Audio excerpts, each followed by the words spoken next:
फरीदा खाक न नींदिए खाक जेड़ ना कोए ਜੀਵਦਿਆਂ ਪੈਰਾਂ ਤਲੇ ਤੇ ਮੋਇਆ ਉੱਤੇ होए। सत श्री अकाल, नमस्कार, आदाब व्यूअर्स। आज हम बाबा फरीद जी की जयंती पे आपसे कुछ बातें शेयर करना चाहते हैं। और सबसे पहले बाबा फरीद जी जो शेख फरीद जी हुए हैं, जिनको पाकिस्तान पाकपटन में जन्म हुआ है, पाकिस्तानी पंजाब में। तो वहाँ यहाँ भी हमारे इस पंजाब में भी जो लहता पंजाब में यहाँ भी उनका गुरुद्वारा साहिब है बने हुए हैं। और इस जन्म शताब्दी पे आप सब संगतों को और जो उनके मानने वाले हैं, मुस्लिम भाई और सिख भाई, हिंदू भाई और कई और उनको उनकी ज़ियारत करते हैं, उनको सबको लाख-लाख बधाई हो। मैं पंजाबी में बोल सकता था, पर कई व्यूअर्स ऐसे हैं जो पंजाबी नहीं समझते, हिंदी समझते हैं। इसीलिए मैं हिंदी खुद बोल रहा हूँ और पंजाबी की भाषा को अव्वल मानता हूँ, प्रमोट कर रहा हूँ। और पंजाबी के एक्सेंट जो पहाड़ी है, जब उधर पश्चिमी पंजाब में है, उसको भी प्रमोट कर रहा हूँ। जो एक्सेंट है उसको प्रमोट इसलिए कर रहा हूँ क्योंकि अपनी भाषा से प्यार जरूरी है, और अपनी भाषा को ना मानते हुए अपना मातृभाषा कहीं और लिखवाते हैं। इसकी एक एग्जाम्पल दे रहा हूँ, बाबा फरीद जी। बाबा जी फरीद जी एक लौते ऐसे कवि और सूफी संत हुए हैं, महान एक फिलोसफर और लिखारी हुए हैं, जिन्होंने प्योर पंजाबी में वहाँ शाहमुखी जो थी शाहमुखी जो उस साइड में जो शाहमुखी जो उप एक्सेंट है, उपभाषा है पंजाबी का, उसमें गुरबानी जहाँ आप कलाम कह सकते हैं वो लिखा है।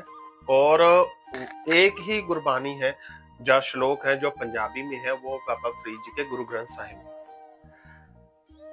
अगर बाबा फरीद जी के बारे में बात करें तो उनका जन्म 1175 ईस्वी में पाकपटन की जगह हुआ, पाकिस्तान में जो अब पंजाब है।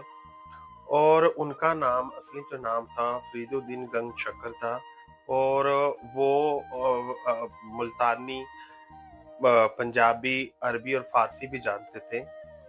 पर उन्होंने अपनी ही मातृभाषा जो लोकल है, शाहमुखी जिसको कहते हैं वहाँ की, उसमें ही गुरबानी या श्लोक लिखे, जो आम भाषा जो होती है लोगों की, उसमें लिखा, श्लोक लिखा, गुरबानी लिखा।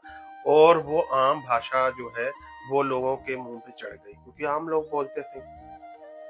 और बाबा फरीद जी बहुत ज्यादा हमें ये इनकरेज करके कि हम अपनी लैंग्वेज से इतना प्यार करें, जहां हम रहते हैं उसी में लिखें, उसी में गाना गाएं, उसी को प्रमोट करें। आज की डेट में हम उनको शिक्षा लेना चाहिए कि हम लोग अपनी मातृभाषा जो बोलते हैं उसको नहीं लिखाते, हम किसी और का सहारा लेते हैं। जैसे पश्चिमी पंजाब की आप बात करेंगे तो वहाँ लोग अपनी मातृभाषा उनसे पूछेंगे, हालांकि पंजाबी के एक्सेंट बोलते हैं, पर फिर भी अपनी मातृभाषा उर्दू लिखवाते हैं। बहुत अफसोस की बात है।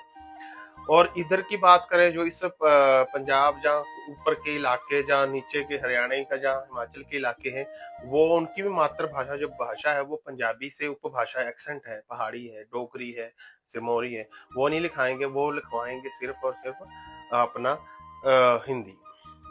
जबकि हिंदी का दूर दूर तक उनसे कोई वास्ता नहीं है। इसलिए मैं सब को ये संदेश देना चाहता हूँ इस पावन अवसर पर, कि अपनी मातृभाषा को प्यार कीजिए और इसको प्रमोट कीजिए, उसी में गाना गाइए, उसी में लिखिए, उसी को प्रमोट कीजिए। यही आपका बेस बनेगी, क्योंकि आपके मिट्टी से मिली हुई ये भाषा है। उठ फरीदा सुत्तिया, चल झाड़ू दे मसीत, तू सुत्ता रब जागदा, तेरी डाढ़े नाल प्रीत। व्यूअर्स, इस श्लोक को अगर गौर करेंगे तो सब अपनी अपनी भाषा को प्यार करेंगे, और सब अगर ये श्लोक का अगर तर्जुमा करेंगे तो आप सबको समझ पड़ेगा इसका मतलब क्या है। और सब अपनी भाषा को, अपने एक्सेंट जो उसमें है, और सच बोलने की स्वीकार करेंगे। और इसी के साथ, इस श्लोक के साथ आपको से विदा लेते हैं। धन्यवाद। Thank you very much.